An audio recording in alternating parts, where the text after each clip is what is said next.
Baik, Bismillahirrahmanirrahim. Assalamualaikum warahmatullahi wabarakatuh. Selamat malam dan salam sejahtera bagi kita semua.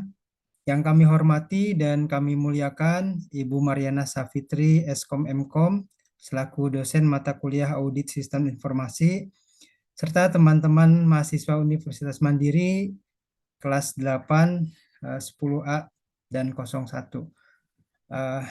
Pada kesempatan malam ini, perkenankanlah kami menyampaikan presentasi terkait audit sistem informasi menggunakan COVID-5 pada PT Mekanika Global Mandiri.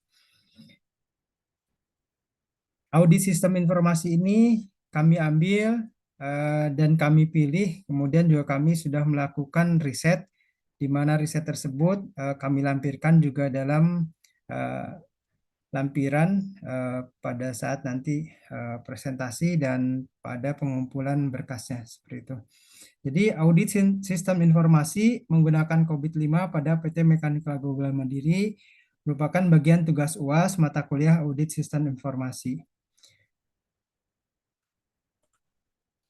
Nah, perkenankan kami juga memperkenalkan anggota tim atau anggota kelompok 3, yaitu saya sendiri Erlan Bahtiar, kemudian ada Mas Franky Aprianto, ada Mas Andre Julianto, kemudian ada Mbak Rani Puspita Dewi. Kami dari kelompok 3, kelas 11 8A 10, kampus Margonda. Di sini juga kami sudah lampirkan link surat riset, di mana surat riset ini kami buat dan kami tujukan kepada PT Mekanika Global Mandiri. Kemudian dalam latar belakang penelitian ini, PT Mekanika Global Mandiri adalah perusahaan yang menggunakan sistem informasi untuk mendukung operasional dan mencapai tujuan strategis perusahaan yang dimana integrasi sistem informasi menjadi krusial. Untuk memastikan pengolahan teknologi informasi berjalan optimal, diperlukan audit sistem informasi. Audit ini menggunakan kerangka kerja COVID-5 pada domain Deliver, Service, and Support atau DSS untuk mengevaluasi efektivitas, efisiensi, dan kapabilitas tata kelola teknologi informasi di perusahaan ini. Kerangka COVID-5 dipilih karena kemampuannya memberikan panduan tata kelola teknologi informasi secara holistik, mencakup semua elemen yang terlibat dalam organisasi, baik internal maupun eksternal. Penelitian ini bertujuan untuk memberikan evaluasi mendalam terhadap tata kelola teknologi informasi serta memberikan rekomendasi perbaikan untuk mendukung kebutuhan bisnis PT Mekanika Global Mandiri. Jadi perlu disampaikan juga PT Mekanika Global Mandiri ini saat ini sudah menggunakan sistem informasi ERP ya, Enterprise Resource Planning.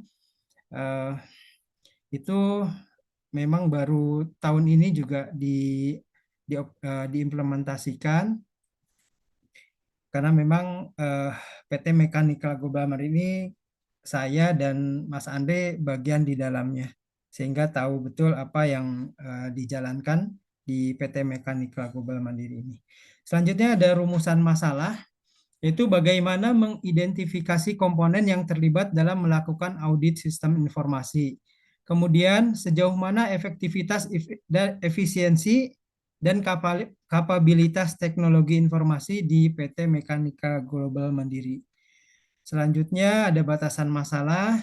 Mana yang pertama, kerangka COVID-5 yang digunakan difokuskan pada domain deliver service dan support atau yang disebut DSS. Kemudian yang kedua, mengukur efektivitas, efisiensi, dan kapabilitas dari tata kelola teknologi informasi pada PT Mekanika Global Mandiri. Selanjutnya ada tujuan penelitian yang akan disampaikan oleh Mas Andre Julianto. Kepada Mas Andre, saya persilahkan.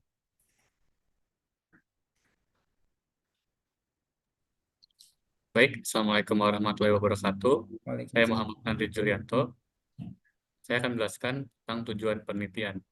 Di sini yang pertama, tujuan penelitiannya adalah memberikan penilaian atau evaluasi penerapan tata kelola teknologi informasi yang berjalan untuk mengetahui sejauh mana tingkat kapabilitas dan pemanfaatan tata kelola teknologi informasi pada PT Mekanika Global Mandiri. Dan yang kedua adalah memberikan saran pada manajemen untuk tindakan korektif. Lalu selanjutnya ada kegunaan hasil. Kegunaan hasil tentu saja yang dapat menjadi acuan pada saat melakukan pengembangan sistem lebih lanjut di masa mendatang. Dan yang kedua adalah untuk mengetahui apakah sistem informasi IRP ini yang berjalan di PT Mekanika Global Mandiri sudah sesuai dengan yang diinginkan pihak perusahaan dalam melakukan pengelolaan terhadap teknologi informasi yang dimiliki. Berikutnya ada metode penelitian. Selain memang kami melakukan observasi, wawancara, dan riset di PT Mekanika Global Mandiri, tentu saja metode penelitian yang digunakan dalam rangka kerja COVID-5 ini adalah dengan domain DSS, atau Deliver, Service, dan Support.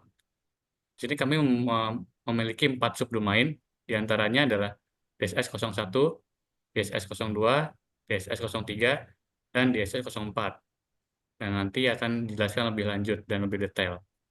Metode ini digunakan untuk melakukan evaluasi tata kelola teknologi informasi dan menilai tingkat capability level pada PT Mekanika Global Mandiri.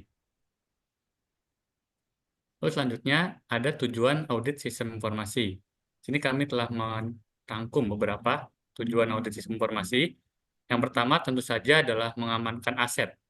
Dalam sebuah perusahaan, aset informasi seperti hardware, software, sumber daya manusia, dan file data harus dijaga oleh suatu sistem pengendalian internal yang baik agar tidak terjadi penyalahgunaan aset.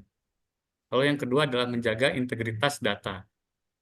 Integritas data ini adalah salah satu konsep dasar sistem informasi. Data memiliki atribut-atribut tertentu seperti kelengkapan, keakuratan, dan kebenaran. Lalu yang ketiga ada efektivitas. Sistem efektivitas, perusahaan memiliki peranan penting dalam proses pengambilan keputusan. Suatu sistem informasi dapat dikatakan efektif bila sistem informasi tersebut telah sesuai dengan kebutuhan user. Lalu yang keempat ada efisiensi. Sistem efisiensi menjadi hal yang sangat penting ketika suatu komputer tidak lagi memiliki kapasitas yang memadai. Lalu yang kelima ada ekonomi. Ekonomi ini mencerminkan kalkulasi untung rugi atau ekonomi atau cost atau benefit yang lebih bersifat kuantifikasi nilai moneter, uang atau pendapatan ya. Lalu selanjutnya adalah tahapan audit sistem informasi. Menurut Ron Weber, tahun 1999 dalam bukunya yang berjudul Information System Control dan Audit, menjelaskan 5 tahapan audit sistem informasi. Di sini yang pertama adalah planning the audits atau perencanaan audit. Yang kedua ada test of control, yaitu pengujian kendali. Yang ketiga ada test transaction, yaitu pengujian transaksi. Yang keempat ada test of balance or overall result, pengujian keseimbangan atau keseluruhan hasil. Yang kelima adalah completion of the audit, penyelesaian audit. Ya, baik. Terima kasih Mas Andre atas penyampaian materinya. Selanjutnya dilanjutkan oleh Mbak Rani Puspita Dewi. Saya persilakan. Assalamualaikum warahmatullahi wabarakatuh. Di sini saya akan menjelaskan untuk COVID-5. Untuk COVID-5 ini merupakan sebuah kerangka menyeluruh yang dapat membantu perusahaan dalam mencapai tujuannya untuk tata kelola dan manajemen teknologi informasi perusahaan. Nah, untuk COVID-5 ini ada 5 prinsip. Yang pertama, ini ada menentukan stakeholder. Yang kedua, ada mencangkup ujung ke ujung enterprise. Prinsip yang ketiga ada mengaplikasikan yang tunggal, mengintegrasikan framework. Lalu yang keempat ada mengaktifkan pendekatan holistik. Yang kelima ini bisa memisahkan tata kelola dengan manajemen.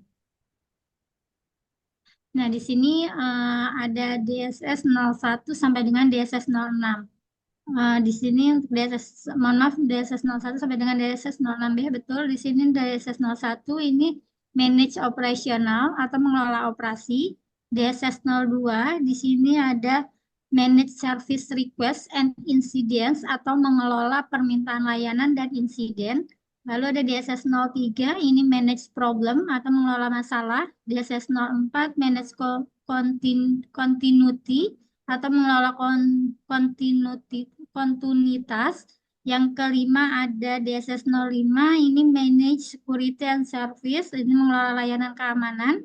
Lalu yang terakhir ada DSS 06, ini Manage Business Process Control atau mengelola kontrol proses bisnis. Nah, di sini ada model capability COBIT 5 dan ada juga prinsip COBIT 5 dari ISAC tahun 2012. Nah, di sini yang pertama incomplete atau incomplete proses, ini proses tidak diimplementasikan atau gagal untuk mencapai tujuan proses. Nah, pada level ini terdapat sedikit atau tidak ada pencapaian sistematik untuk tujuan prosesnya. Yang kedua, ini ada perform proses atau one attribute. Proses yang diimplementasikan mencapai tujuan proses. Lalu yang ketiga ada dua manage proses atau two attribute. Ini performansi yang digambarkan sebelumnya, sekarang diimplementasikan dan dikelola atau direncanakan, diawasi dan disesuaikan. Dan work product dibangun, dikontrol dan dikelola. Lalu yang keempat, di sini ada 3 stability proses atau two attribute. Proses yang dikelola, yang digambarkan sebelumnya, sekarang diimplementasikan menggunakan proses yang ditentukan, yang dapat mencapai keluaran proses atau proses outcome. Lalu yang kelima ada 4 predictable proses atau two attribute, for attribute ya.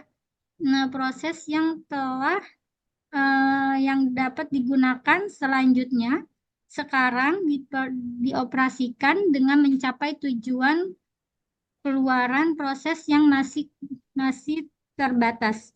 Lalu yang kelima ada 5 optimizing proses, yaitu proses yang telah diprediksikan yang digambarkan sebelumnya sekarang secara berkelanjutan memperbaiki agar dapat bertemu dengan kondisi sekarang dan diproyeksikan ke tujuan bisnis. Lalu di sini ada penilaian capability COBIT 5. Meninjau hasil proses digambarkan dalam deskripsi proses rinci dengan menggunakan skala peringkat yang dimiliki ISO atau IEC 15504 untuk mengetahui derajat tujuan dicapai. Skala tersebut berdasarkan peringkat atau not activity, adanya sedikit atau bahkan tidak ada bukti pencapaian atribut yang ditemukan dalam menilai proses. P atau partially atau accurate ya, ada beberapa bukti pencapaian yang ditemukan oleh aspek pencapaian atribut tidak terprediksi 15% sampai dengan 50% pencapaiannya. Lalu yang pertama di sini ada bukti pendekatan sistematik mencapai signifikan atribut terdefinisi dalam proses penilaian. Beberapa kelemahan masih ada dalam proses penilaian 50% sampai dengan 85%. Pencapaiannya atau fully achieved, ada bukti pendekatan lengkap dan sistematis mencapai penuh. Atribut terdefinisi dalam proses penilaian, tidak ada kelemahan yang signifikan. Dalam penilaian proses 85% sampai 100% pencapaian. Yang kedua, di sini ada praktik proses atau tata kelola maupun manajemen. Dapat dinilai dengan menggunakan skala peringkat yang sama, menggunakan sejauh mana praktek dasar diterapkan. Yang ketiga, ini untuk lebih menyempurnakan nilai work product dapat dipertimbangkan untuk menentukan sejauh mana atribut penilaian tertentu telah dicapai. Lalu di sini ada analisis dan pembahasan. Hasil pencapaian penilaian capability. Pada pengukuran capability, model ini dilakukan pengembalian data melalui kuesioner. Sampel responden yang dilibatkan untuk pengisian kuesioner adalah pada unit teknologi informasi dan user. Dari unit yang lain yang kesehariannya mengoperasikan secara langsung teknologi informasi dan mengetahui masalah yang berkaitan dengan proses yang terpilih, sampel dan responden ini diambil berdasarkan tabel chart yang dipetakan terhadap organisasi.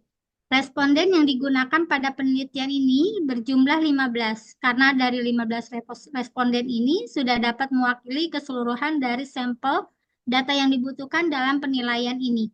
Data sampel untuk 15 responden sudah cukup untuk memenuhi keseluruhan informasi yang dibutuhkan karena ke-15 responden tersebut sudah mencakup relasi antara organisasi dan tabel Raci chart pada COVID-5. Selanjutnya saya ya. kembalikan kepada Mas Erlan Bahtiar. Ya, terima kasih Mbak Rani Terima atas kasih. penyampaian materinya. Selanjutnya dilanjutkan oleh Mas Franky akan menyampaikan materi dan sekaligus nanti perhitungannya secara rinci. Kepada Mas Franky, saya persilakan. Oke, terima kasih Mas Erlan. Sebelumnya selamat malam Ibu dosen, Ibu Mariana Fitri, SKMMkom dan rekan-rekan kampus Margonda. Pada bagian ini saya akan menjelaskan tata cara tata kelola yang ada di PT MGM untuk kita mendapatkan feedback dari karyawannya tentunya, karena kita kan sedang mengaudit sistem ERP pada PT MGM. Yang pertama kita itu buat kuesioner dulu terkait DSS yang terdiri dari DSS 01 mengelola operasi, terus DSS 02 mengelola permintaan dan layanan, dan yang DSS 3 mengelola masalah, dan DSS 04 itu adalah mengelola kontinuitas. Nah, kuesioner ini kita sebar ke karyawan MGM, termasuk ada beberapa di timnya Mas Andre dan di timnya Pak Erlan. Nah, tampilan kuesionernya itu seperti ini. Jadi kita buatkan, kemudian selanjutnya adalah setelah kita share kuesionernya, linknya dalam bentuk Google Survey atau Google Form, nanti akan ada hasilnya. Nah, hasilnya itu kurang lebih seperti ini. Nah, ini kita ajukan beberapa pertanyaan ya, sesuai dengan panduan literasi yang kita baca terkait penyusunan kuesioner di COVID-5 dan literasi jurnal-jurnal yang kita baca. Nah, inilah ada kita survei sebanyak 15 orang dari bagian IT, operation, dan marketing. Mengapa kita mensurvei departemen ini? Karena memang disinilah letak inti dari sistem informasi itu, ada end user-nya, ada tim support-nya dari si IT, dan end user-nya itu adalah si marketing dan operation tentunya yang selaku pengguna aplikasinya. Dan mengapa kami juga akhirnya mengambil untuk si domain yang kita ambil itu adalah DSS Delivery Support dan service. Nah, seperti itu. Nah, inilah contoh, bukan contoh, tapi inilah hasil aktual kuesioner yang kita terima. Nah, kemudian dari hasil respon ini kita olah dulu itu, kalau nggak salah di awal semester Ibu dosennya itu sudah memberikan rumus Excel-nya ya. Jadi kami tinggal mengikuti saja sih. Nah, file Excel-nya itu minta izin Pak Erlan ditampilkan Baik. sebelum kita ada hasilnya.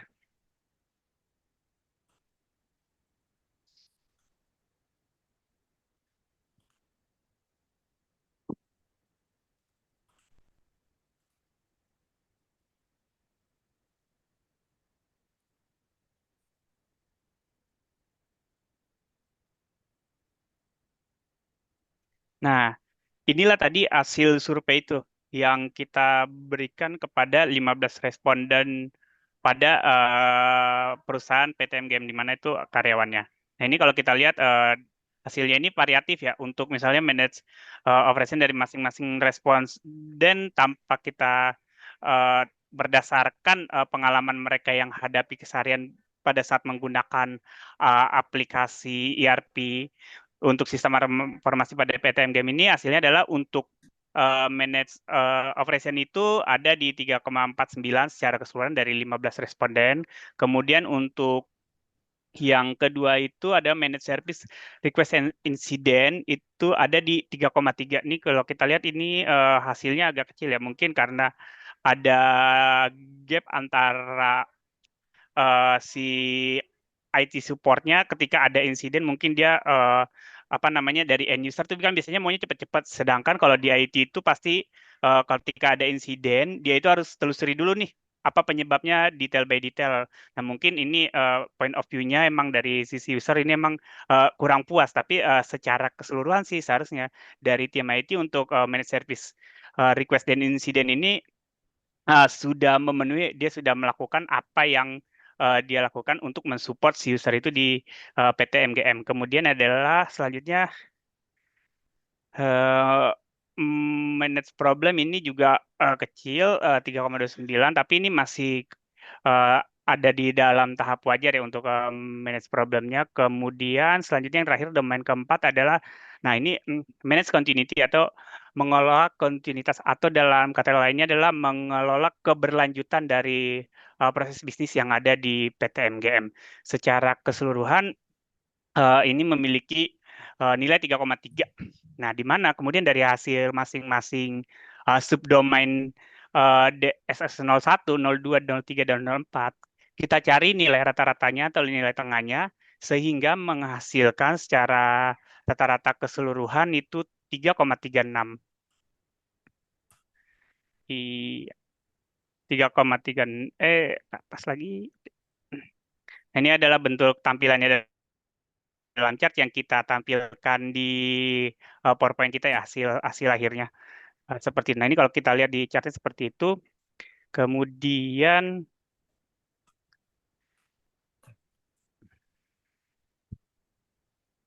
secara keseluruhan itu ada di 3,36. Nah, Untuk perhitungannya ada di sini ya, Mas Riki ya? Oke, lanjut kita ke ada ya ini. Nah, di atas itu. Nah, itu udah 3,36. Ini adalah secara keseluruhan.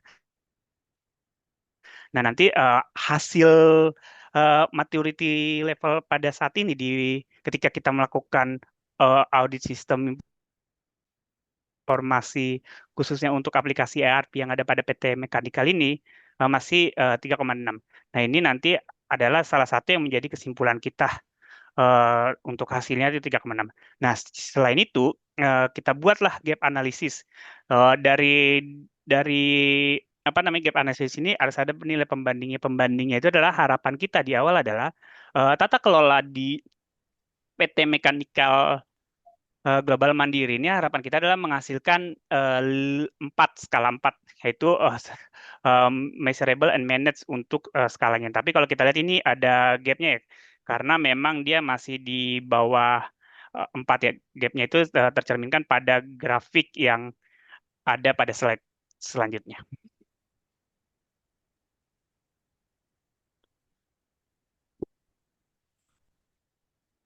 Nah, ini kalau kita lihat langsung secara visualisasi memang seperti itu. Kemudian nah inilah gapnya itu. Dari masing-masing apa namanya si subdomain dari deliver service and support ini memiliki gap di antara 0,51 sampai paling besar itu 0,7 ya. Nah, ini tentunya dari sini kita bisa melihat untuk mencapai skala selanjutnya kan skala 4 ya. Nah, ini PT Mandiri perlu mengimprove flow prosesnya dan tentunya mengimprove tata kelola di setiap lini bisnisnya mulai dari end user hingga tim IT seperti itu. Nah, ini strategi perbaikannya. Oke, yang pertama itu perlu adanya tim IT atau divisi IT untuk maintenance jika ada terjadi bug. Nah, ini yang seperti saya bilang tadi, IT-nya sih sebenarnya si support kalau ada bug ya, cuman semua masalah sudah dapat diatasi dengan baik secara online, namun tetap saja terlihat memiliki kelemahan dalam maintenance-nya. Nah, ini mungkin dari sisi user kok mendengarnya kok, wah IT kok kerjanya lama gitu, karena kan butuh beberapa flow yang harus dilewati ya, dan tentunya ada approval mungkin ketika ada kebutuhannya kritikal. Kemudian untuk lebih terdefinisi, tertata rapi, kami mengusulkan menerapkan framework OBIT 5 pada tata kelola informasi PT Mechanical Global Mandiri. Ya, betul, untuk saat ini memang kita baru pertama kali melakukan audit ini. Mungkin selanjutnya adalah kita harus menerapkan si tata kelola framework OBIT 5 ini secara terus-menerus agar mencapai standar yang memuaskan. Kemudian yang ketiga, audit tata kelola teknologi informasi ini disarankan agar dapat dilakukan secara berkala maksimum 1 tahun sekali di PT Mekanika Global Mandiri. Nah, kemudian dari strategi perbaikan ini, akhirnya kita mendapat kesimpulan. Yang pertama adalah dalam mendukung kinerja sistem informasi Mekanika Global Mandiri yang telah mengimplementasikan prosedur sistem informasi, memberikan support dan training. Kemudian yang kedua, hasil dari rekapitulasi tingkat model capability-nya dari masing-masing domain tadi, bahwa skala nilai penelitian untuk tata kelola teknologi informasi pada PT Mekanik Global Mandiri secara keseluruhan adalah 3,36, di mana masih dalam skala 3 atau defined process yang memiliki rentan nilai 2,50 sampai dengan 3,49. Kemudian, PT Mega Nikel Global Mandiri untuk meningkatkan skala kematangan dari 3 ke 4, organisasi perlu fokus mengimplementasikan pengukuran kinerja yang efektif. Nah, yang efektif ini bagaimana? Nah, tentunya membutuhkan komitmen yang kuat nih dari seluruh organisasi dengan fokus pada pengukuran kinerja yang efektif dan perbaikan berkelanjutan.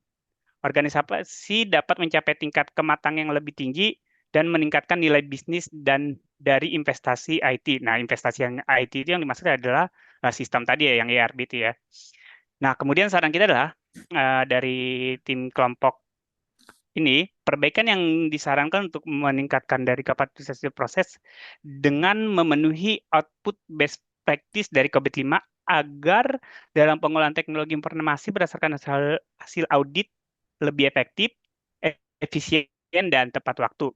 Dalam penelitian ini, kami hanya mengaudit sistem informasi dengan kerangka kerja COVID pada domain delivered service dan support tentunya dengan 4 domain tadi dari DSS 01 sampai dengan DSS 04. Maka dari itu disarankan untuk melakukan penelitian yang lanjut yang dapat membahas semua cakupan domain. Pada COVID-5 tentunya dalam COVID-5 itu kan ada beberapa domain ya. Nah, kami fokus di sini mungkin next-nya ke depannya kami akan melanjutkan untuk domain yang lain. Begitu untuk penyampaian dari saya, kita kembalikan ke moderator Pak Erlan. Ya, Terima baik. kasih. Terima kasih Mas Franky atas penjelasannya, penyampaian materi dan perhitungannya. Demikian teman-teman dan Ibu Mariana Safitri MKOM, kami sampaikan presentasi dari kami kelompok 3. Mohon maaf apabila masih banyak kekurangan dalam penyampaian ini. Terima kasih, selamat malam. Assalamualaikum warahmatullahi wabarakatuh.